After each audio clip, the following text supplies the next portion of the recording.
Darkwebs – vieta, kur notiek viss – naudas atmazgāšana, izspiešana, cilvēku pārvadāšana, narkotiku pārdošana un pirkšana, pasūtījumu slepkavības. Šodien apskatīsim kādu īpašu narkotiku, ieroču un ķermeņa orgānu tirgu – Silk Road. 2013.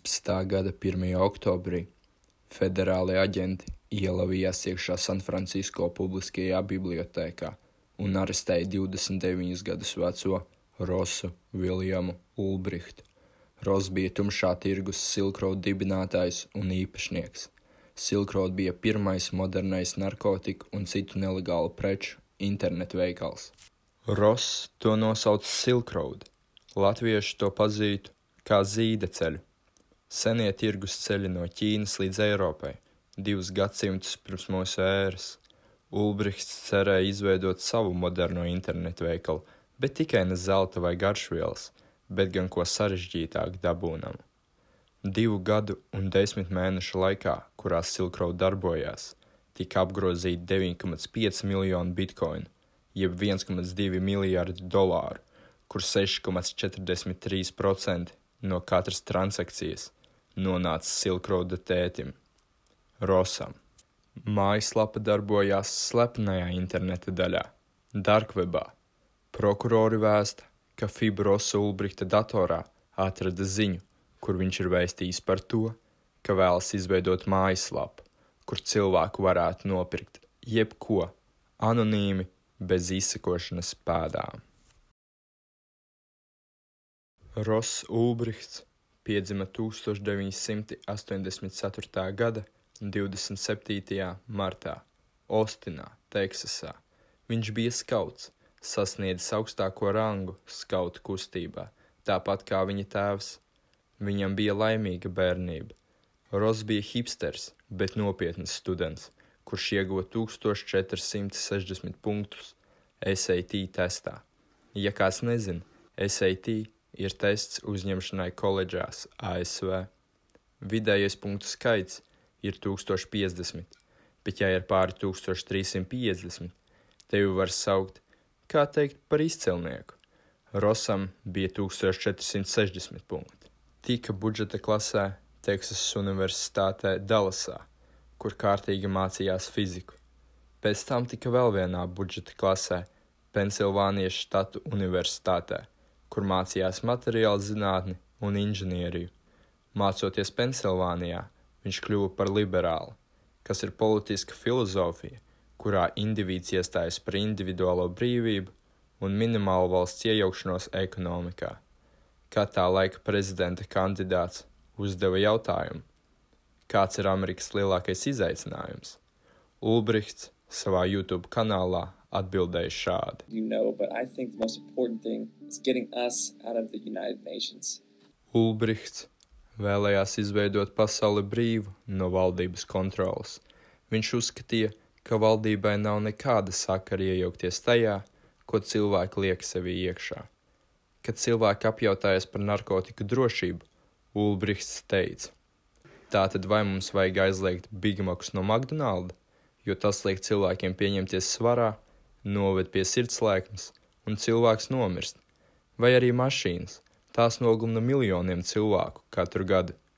Ideja par interneta tirgu, kur cilvēki varēja pirkt un pārdot visu, nebija tikai par biznesu, bet arī cilvēkiem par brīvu pasauli. Tāda domāšana par brīvu pasauli noveda Rossu pie Silk Road izveides 2011. gada janvārī. Šajā mājaslapā nevarēja tikt vienkārši Googlē ierakstot Silk Road. Vajadzēja programmatūru Tor, kas strādāja kā interneta pārlūks. Tor tika izveidots priekš ASV jūras kara flotes, lai komunicētu slepeni caur internetu. Tas noslēpj īsto IP adresi izmantotiem datoram, lai noslēptu lietotāju identitāti, un to nevar izsekot valdība. Silk Road adrese sastāvēja no daudziem random burtiem un cipariem, kas beidzās ar .onion. Ulbrihts uztaisīja mājaslapu pats, arī kodēt iemācījās pats. Kad vajadzēja palīdzību, lūdzu to Bitcoina fórumā, rakstot: meklēju labāko IT speciālistu Bitcoina jomā, lai būtu vadošais izstrādātājs bezriska bitkoina jaunu uzņēmumā. Jebkuram interesantam viņš arī atstāja savu Gmail rossulbricht@gmail.com. Padarot savu e-mailu publisku, tas vēlāk viņam atspēlējās nelabvēlīgi. Ulbrichts, strādājot pie savas kompānijas, nogura. Kodēt viņam palīdzēja arī koledžas draugs Ričards Beits. Rossam nebija nekādas izvēles, kā tikai pateikt viņa plānu. Pastāstīja arī savai draudzenei Jūlijai Vī, kurai parādīja psihodeliskās scēnas, kuras viņš audzēja pats un pārdeva kā pirmo produktu savā mājaslapā. Šis viss notika 2011. gada beigās.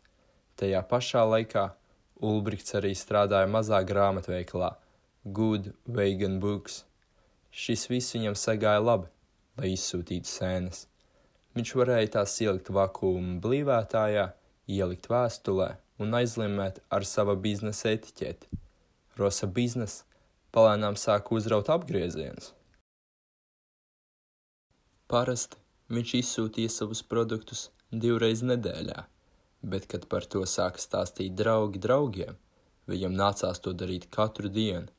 Mājaslapā sāka parādīties jauni dīleri, tātad arī citas narkotiskās vielas, kā marihuāna, kokaīns, LSD un MDMA.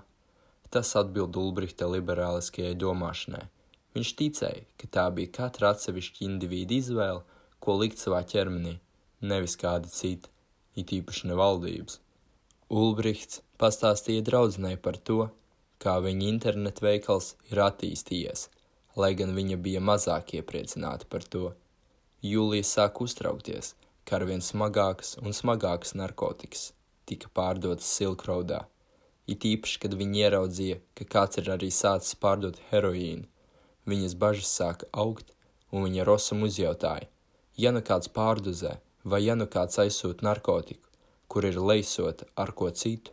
Ross atbildēja, ka priekš tā ir izdomāta atsauksmes sistēma.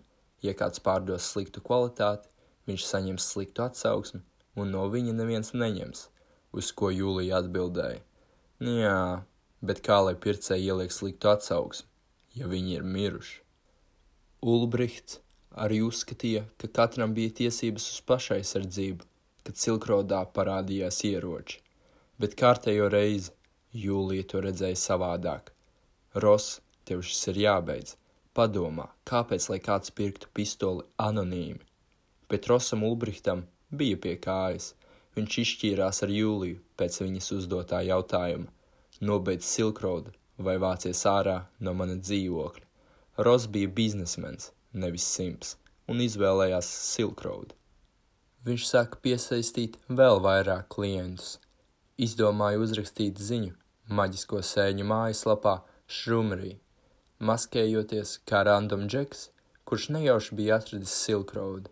Šajā mājaslapā viņš izmantoja lietotāju vārdu Altoid, rakstot: Es domāju iepirkties Silk Road, bet vēlējos zināt, vai kāds šo vietni zina un rekomendē. Savā rakstā arī parādīja, kā līdz Silk Roadam tikt. To pašu izdarīja arī Bitcoin forumā, sakot, ka Silk Roads ir anonīms Amazons. Nepagāja ilgs laiks, līdz pircēji uzrādās vēl un vēl. Silk Roadā arī sākās dažādi konkursi, lai iegūtu jaunus vietnes lietotājus, kur bija iespējams saņemt narkotikas kā balvas. Bija gadījums, kur viens no konkursu uzvarētājiem pazuda uzreiz pēc uzvaras. Daudz Silk Road lietotāju uzskatīja, ka viņš pārdozēja uzvarēto balvu. Ross jokoja, ka varbūt labāka balva varētu būt rehabilitācija. Kad Silk Roads bija darbojies jau gadu, tiek lēsts, ka tā apgrozījums nedēļā bija aptuveni $500,000. Pēc 2 gadu darbības Silk Roads sasniedza 1 miljonu lietotāju. Rossa vērtība bija mēram 1,10 miljonu. Aizbraucis ceļojumā uz Dominiku, viņš saprata, ka Silk Roads bija vērtīgāks par valsts IKP, jeb iekšzemes koproduktu. Bet viss nebija tik patīkami. Pieņemsim, kad viņš redzēja ziņās šo. The synthetic LSD that killed Preston was bought online, so potent it made him think he could fly. He fell from a balcony and suffered horrific head injury. I would just absolutely love to have seen what he turned out to be. Narkotikas tika vēstas pa pastu ar fake atpakaļ adresēm.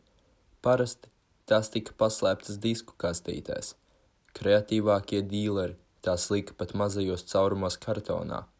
Uz paciņām tika līmētas printētas uzlīmes, nevis ar roku rakstīts, lai izskatītos, ka tās nāk no reāla biznesa. Ironiski, tieši šis pievērs uzmanību drošības iestādēm.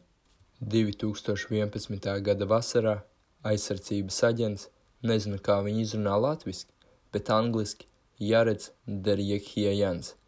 Viņš ievēroja mazu, glītu paciņu, kura nāca no Čikāgas O'Hare's internacionālās lidostas. Tajā atradās viena rozā tablete, tā saucamā ecstasy, kas arī bija neparasti, jo parasti tās nāca lielos daudzumos. Drīz vien nāca vēl un vēl tādas paciņas, tad 50 un tad līdz pat 1000 paciņām dienā. Daudzas no tām nāca no Nīderlandes, kas ir slavens narkotiku avots.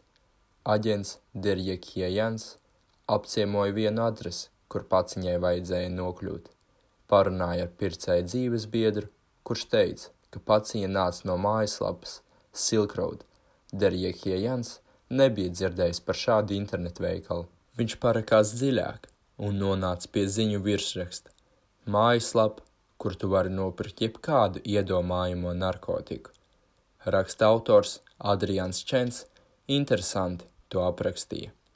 Sarunas ar tavu marihuānas dīleri sūkā.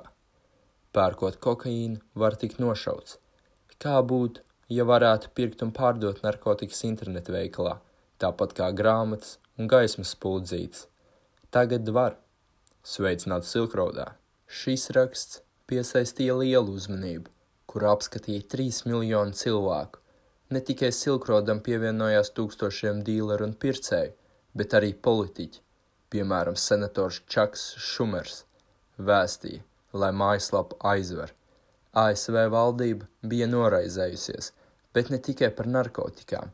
Derjekhjejans baidījās, ka teroristu grupējums varētu ieceļot ASV teritorijā, iegādāties ieročus no Silk Road, tad jau jūs paši saprotat, kas varētu notikt. Viņš pārliecināja advokātu biroju Čikāgā, lai uzņemās šo lietu. Kā Silk Road nonāca uzmanības centrā? Ulbrihta koledžas draugs Ričards, kurš palīdzēja viņam mājaslapu uzprogrammēt, teica Ulbrihtam, lai Silk Road aizver. Ulbrihts meloja gan draudzenei, gan Ričardam, sakot, ka ir pārdevis biznesu kādam citam, un viņam ar Silk Road vairs nebija nekādas darīšanas. Viņš pārvācās uz Austrāliju un dzīvoja ar māsu Sidnejā. Ap šo laiku ar viņu sāka sazināties persona, lietotāja vārdā Variety Jones. Viņš kļuva par Rossa labo roku un, kā pats Ross teica, īstais mentors. Bet neviens no viņiem nezināja otra patieso identitāti. Nosauksim Variety Jones par dažādo Jones, jo man tā vieglāk. Dažādais Jones norādīja Ulbrichtam uz nepilnībām Silk Roada drošības sistēmā. Ulbrichts nolēma visus viņa datora failus šifrēt. Šis ir dators, kuru viņš izmantoja, lai vadītu Silk Roadu.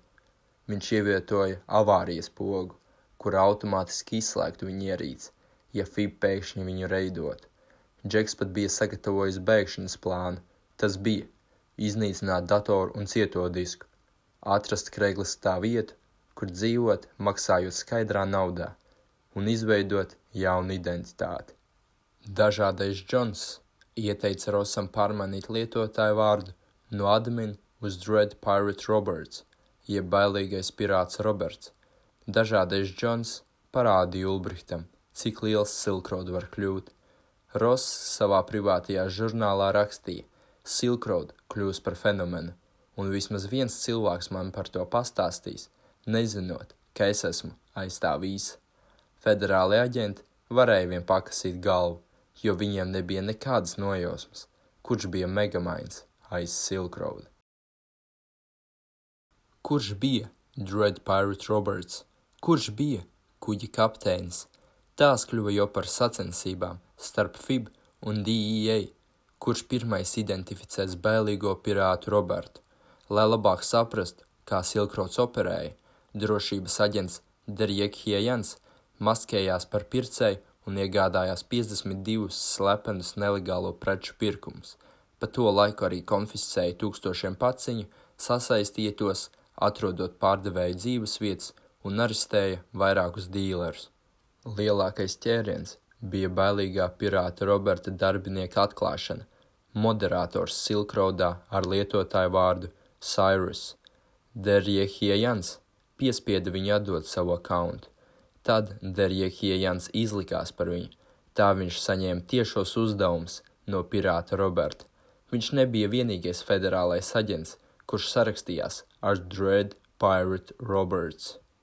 DEA aģents Karls Forss bija daļa no uzdevumu vienības Baltimorā, kas arī izmeklēja šo lietu.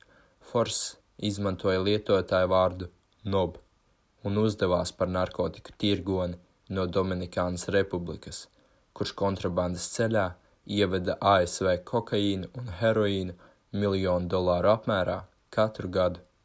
Viņam izveidojās draudzīgas attiecības ar bailīgo Robertu, kuram nebija nekādas nojausmas, ka viņš sazinājās ar DEA aģentu, kurš kā pasakā izrādījās korumpēts. Forss pārliecināja bailīgajam Robertam samaksāt $50,000 bitkoinā, sakot, ka viņam bija iekšējā informācija no valdības darbinieka. Kad Forss ziņoja par šo saziņu DEA, viņš apgalvoja, ka nekad naudu nesaņēma, kaut arī īstenībā viņš to saņēma savā personīgajā kontā. Ticiet vai nē, otrs aģents, Šons Bridges, kurš izmeklēja šo pašu lietu Baltimorā, arī zaga, kad Silk Roada klienta atbalsta pārstāvis Kurtis Klārks Grīns tika arestēts savās mājās ar kilogramu kokaīnu. Bridges izmantoja Grīna admina piekļuvi, lai nozagtu 20,000 bitkoinu no citu lietotāju kontiem. Pirāts Roberts domāja, ka Grīns bija vainīgais pie zādzības. Dažādais Džons mudināja pirātu Robertu Grīnu nedaudz paspīdzināt. Roberts zināja Grīna īsto identitāti, jo, lai saņemtu darbu Silk Roadā, visiem tā darbiniekiem vajadzēja pirātam Robertam aizsūtīt savu īsto personas apliecību. Tādēļ pirāts Roberts deva ziņu Nobam, DEA aģentam, lai piekauj Grīnu. Nobs piekrita. Tomēr Roberts mainīja savas domas un aizsūtīja Nobam ziņu. Vai vari viņu tomēr nogalināt, nevis tikai paspīdzināt? Pirāts Roberts teica, ka nekad nav nevienu nogalinājis, bet šajā lietā tā ir pareizā rīcība. Viņš negribēja riskēt, lai Grīns nodod informāciju aizsardzības iestādēm, jo viņš zināja, ka Grīns pirms tam ir pavadījis laiku cietumā. Nobs piekrita darbu izdarīt par $80,000 bitkoinā. Ulbrichts vēlāk saņēma bildes ar mirušu Grīnu, bet lieta tāda, ka Grīns nebija īstenībā miris. Aģents Forss feikoja Grīna nāvi ar visiem foto, kuros Grīns gulēja uz zemes, apliec ar Kambela, vistu un zvaigžņu zupu. Pirāts Roberts esot devis rīkojumu vēl 5 pasūtījumu slepkavībām cilvēkiem, kuri viņam varētu draudēt. Silk Roads bija upuris šantažētājiem un naudas izspiedējiem, tomēr nebija nekādu pierādījumu, ka kāds jebkad ir bijis tikts nogalināts, tādēļ arī Ulbrichts netika apsūdzēts par slepkavību pasūtījumiem.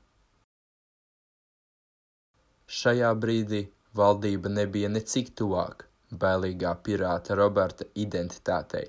DEA piesaistīja palīdzību FIB kibernoziegumu komandai Ņujorkā, jo viņiem bija vairāk tehnoloģijas, aģenti ar asāku prātu un jau bija pieredze darkwebā.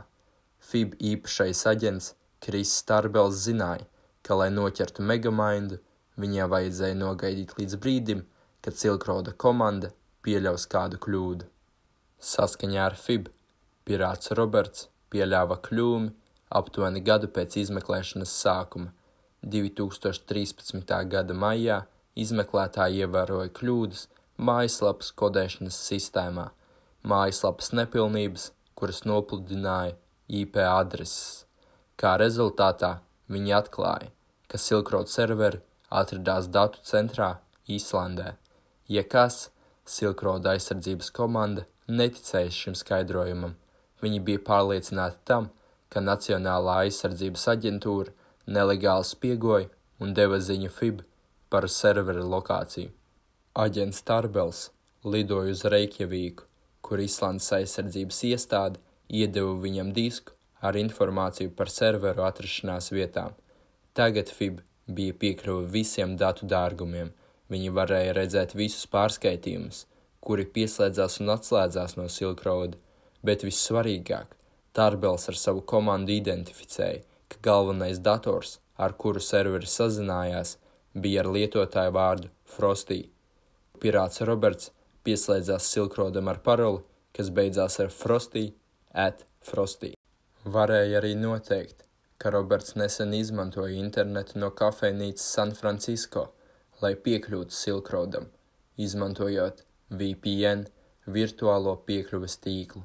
2012. gada pavasarī Ulbrichts jau bija atgriezies no Austrālijas un pārvācās uz San Francisco pie bērnības drauga.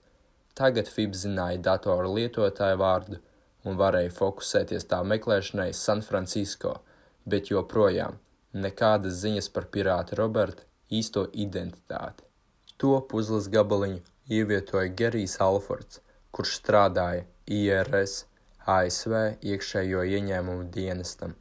Kā nodokļu izmeklētājs, viņam tika sacīts, lai seko naudai, bet tā vietā viņš atklāja pirāta identitāti. Alfords padomāja un saprata, ka tas, kurš izveidoja Silk Road, viņam vajadzēja to popularizēt. Tādēļ viņš sāka meklēt Google informāciju par Silk Road pirms 2011. gada jūnija. Alfords bija ieurbies līdz Ulbricha ziņai vietnē Shroomery, kur viņš maskējās par Džeku, kurš gribēja pirkt Silk Road mājaslapā. Alfords atzīmēja lietotāju vārdu, kuru bija izmantojis, tikai griba nopirkt Džeks – Altoid. Alfords arī ievēroja vēl vienu Altoid postu, kur tika meklēts IT speciālists. Tajā Ulbrichts bija atstājis savu īsto e-mailu rossulbricht@gmail.com. Altoid arī publiskoja ziņu ar jautājumu saistītu ar Tor. Drīz vien pēc posta publiskošanas Altoid samainīja savu lietotāju vārdu uz Frosty. Alfords šajā brīdī nezināja nozīmi vārdam Frosty, bet tas, kas viņam bija īsts vārds, kuru izsekot. Viņš ieguglēja Rosu Ulbrichtu un nonāca pie LinkedIn profilu, kur tika parādīts jauns puisis ar noslēpumainiem dzīves mērķiem. Citēju: visizplatītākā un sistemātiskākā spēka pielietošana notiek iestāžu un valdību vidū, tādēļ tam es tagad piepūlos. Alfords pats sev pajautāja, vai Ulbrichts varēja būt megamains aiz Silk Roada. Tad atradās vēl viens puzles gabaliņš. 2013. gada jūlijā ASV robežsardze pārtvēra 9 feikotus personu apliecinošus dokumentus, braucot no Kanādas. Drošības sargi nolēma apciemot nākamo paredzēto adresātu. Viņi ieradās adresē 2260 15. avēnijā, San Francisco, adresē, kur Ulbrichts bija apmeties. Viņš bija izvācies jau no drauga mājas un turpmāk dzīvoja mājā, kuru atrada Craigslistā un maksāja skaidrā naudā. Viņš veica visus piesardzības pasākumus, ieskaitot viltotas ID iegādāšanos no savas mājaslapas. Ulbrichta istabas biedri viņu pazina kā Joshua Teriju, bet savu pagātni daudz nemainīja. Teica, ka ir no Teksasas, strādāja kā programmētājs, tādēļ tik daudz laika pavadīja datorā. Kad aģenti sāka Ulbrichtam uzdot jautājumus, viņi saskatīja, ka Ulbrichts paliek nervos. Viņš neatzinās, ka pirka fake ID, nerunājot par to, ka viņš to pirka, lai noīrētu vēl serverus Silk Road attīstībai un aizsardzībai. Prokurori vēlāk apgalvoja, ka viņš ir gatavs beigt visu savu dzīvi. Ulbrichts bez jautājumiem brīvprātīgi aģentiem pateica, ka jebkurš var nopirkt jebko nelegālu vietnē Silk Road. Šie aģenti nekad nebija dzirdējuši par tādu mājaslapu un, acīm redzot, nezināja arī par federālu izmeklēšanu. Kad IRS aģents Alfords vēlreiz parakās Ulbrichta lietā, viņš aizsardzības dienesta failos atrada Rosa Ulbrihta vārdu. Šajā brīdī Gerijs Alfords bija 100% pārliecināts, ka šis džeks bija īstais. Visa puzle beidzot salikās, kad Alfords sazinājās ar pārējām aģentūrām, lai uzzinātu, kas kopā sanāk. Alfords pieminēja vārdu Frostī, kuru viņš atrada fórumā. Tas satricināja FIB aģentu Tarbelu, kurš zināja, ka Frostī bija bailīgais pirāts Roberts. Bingo! Aģenti atklāja, ka pirāts Roberts bija Ross Viljams Ulbrihts.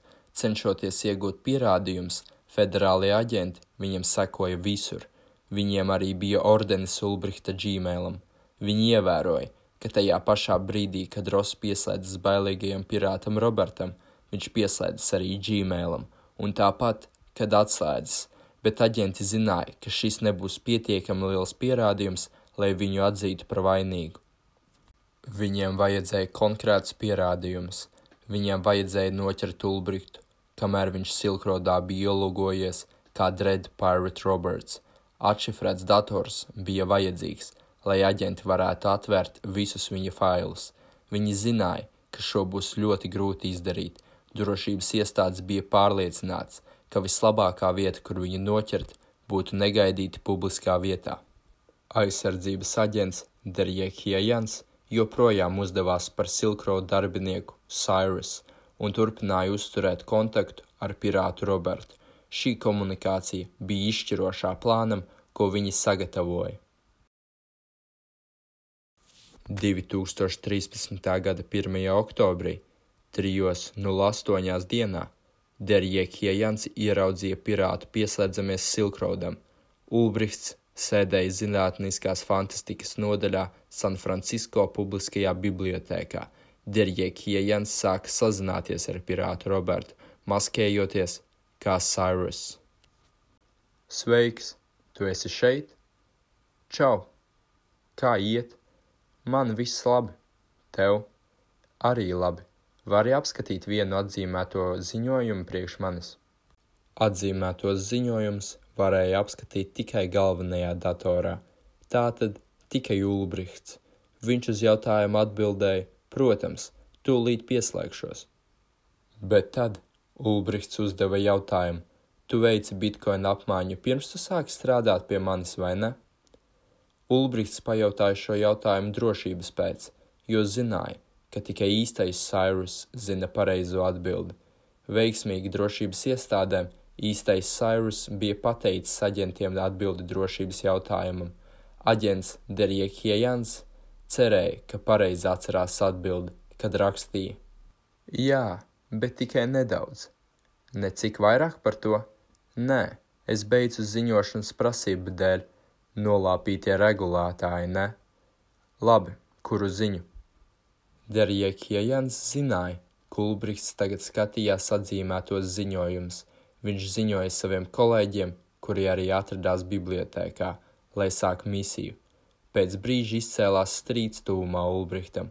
Kad Ulbrihts paskatījās uz strīdu, cita aģenti nemanām paņēma datoru. Ulbrihts centās līdz datoram aizsniegties, bet vēl viens aģents viņu no aizmugures apņēma. Ulbrihts tika arestēts. Rosa ģimene un draugi bija šokēti. Kā jaukais jautrais puisis varēja būt tas pats cilvēks, kurš vadīja globālu narkotiku tirgu? Viņi nespēja noticēt. Ulbrihtam tika piespriestas 7 sūdzības, ieskaitot narkotiku izplatīšanu internetā un iesaistīšanos noziedzīgā uzņēmumā. Viņš nevienā no tām neatzinās un uzskatīja sevi par nevainīgu. Tiesa uzsākās 2015. gada 13. janvārī un ilga 3 nedēļas. Ieradās arī daudzi Ulbrihta atbalstītāji, ticot, ka interneta tīmekļa uzturēšana nebija noziegums. Tiesā Ulbrihta advokāts argumentēja, ka Ulbrihts nebija Dread Pirate Roberts, to, ka viņš jau bija nodevis galveno Silkroad varu kādam citam.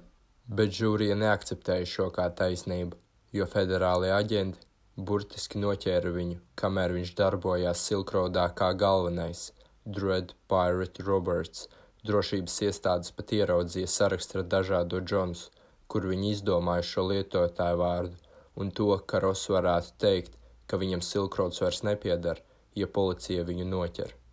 2015. gada 5. februārī federālā žūrija nosprieda Rosu Ulbrihtu vainīgu visās 7 apsūdzībās. Pirms notiesāšanas Ulbrihts uzrakstīja tiesnesim vēstuli, lai spriedums būtu žēlsirdīgāks. Citēju: Man bija mana jaunība.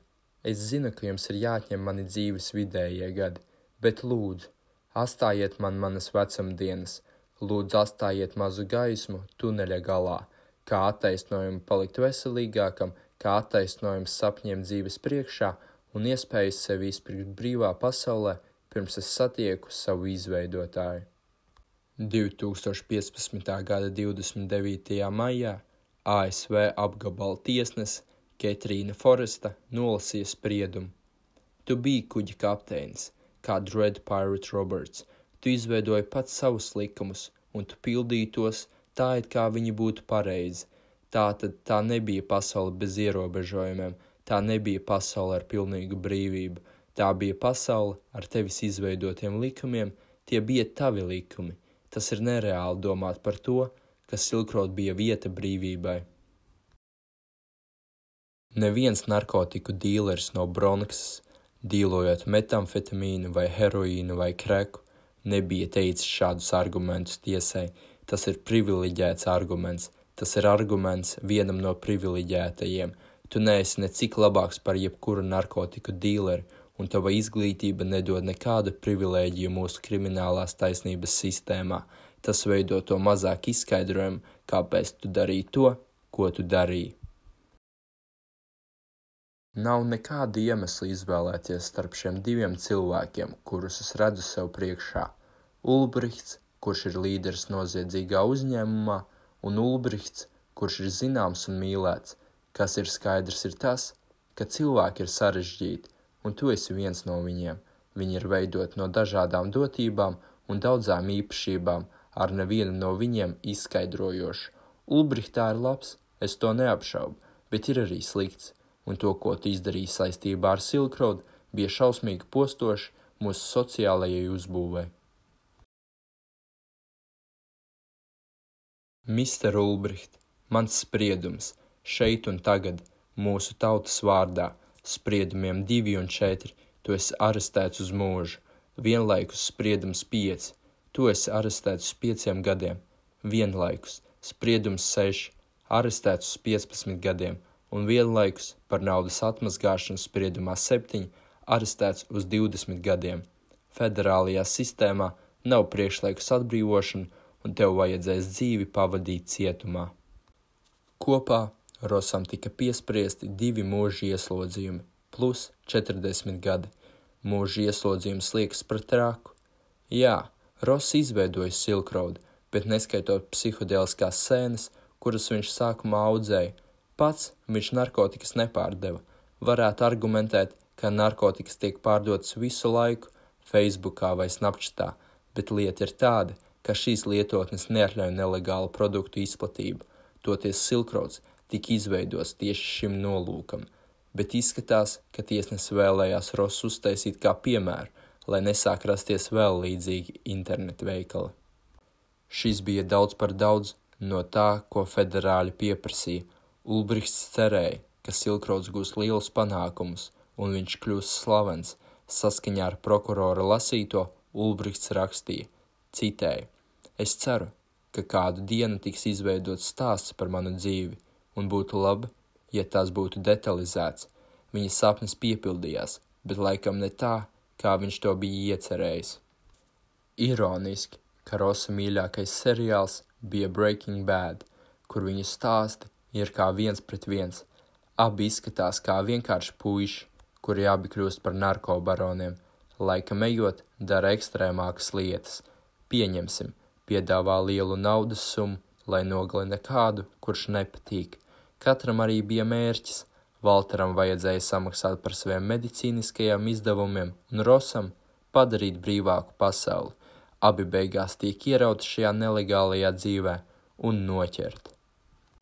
FIB vēlāk identificēja arī Ulbrichta mentoru, dažādo Džonus, Rodžers, Tomas, Klārks, kanādietis, kurš tika apcietināts Taizemē 2015. gadā. 2020. gadā Rodžers tika atzīts par vainīgu Manhetanas tiesā par liela daudzuma narkotiku izplatīšanu. Apcietināti tika arī 2 korumpētie aģenti, kuri izmeklēja Silk Road. Karls Forss tika arestēts uz 6,5 gadiem par naudas izspiešanu, atmazgāšanu un izmeklēšanas kavēšanu. Šons Bridžess tika apcietināts uz 6 gadiem par naudas atmazgāšanu un izmeklēšanas kavēšanu. Vēlāk tika pievienoti vēl 2 gadi par vēl vienu bitcoin noziegumu no ASV valdības. Neilgi pēc Silk Road izdzēšanas uzradās arī Silk Road 2.0. Tas bija bezmaz vai 1-pret-1 no oriģinālās Silk Road, kā arī tas ātri piesaistīja cilvēku uzmanību, jo reti kurš narkotiku lietotājs tajā laikā nezināja par Silk Road. Silk Roads 2.0 izdzīvoja tieši 1 gadu. Federālie aģenti atrada serveri un ievēroja, ka mājaslapa bija reģistrēta uz kāda personīgā e-maila blake@benthall.net. Izrādās, ka Džeks, kuram piederēja šis e-mails, bija tas pats, kurš bija Silk Road 2.0 īpašnieks. Nesaprot, kāpēc lai veidot narkotiku mājaslapu uz sava privātā e-maila. Kaut arī tiesneses mērķis tik lielam sodam bija, lai neviens vairs netaisa līdzīgas mājaslapas, tas cilvēks neapstādināja to darīt. Izdzēš vienu internetu veikalu, uzrodas cits. Tādas mājaslapas nekur nepazudīs, jo tomēr tās padara maciņus biezākus. Jaudīgu turpmāko dienu! Peace out!